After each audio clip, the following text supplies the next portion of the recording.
di mapatawa, lalo na ako natatanga. Pero kung sakali bang mawala, pagbalik ay tatanggapin mo pa ba?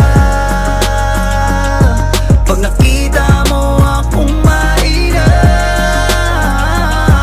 mamahalin mo pa ba? Mamahalin mo pa ba? Mamahalin mo pa ba? yun lang ang tanong, paano kung maglayo o kaya magtampo? Panahon para sa isa't isa, mag-ahol kung ako tutugon. Walang imposible basta lagi kita tatanaw. Pero ayoko kapag grabe yung pagkita. Kung alam mo lang sa pakiramdam ko ay mahirap yun, lalo na kapag tayo ay may alita. Kinakabahan kasi baka di na kita makita. Kung sakaling matundi na sa'kin, papaano kita hanapin?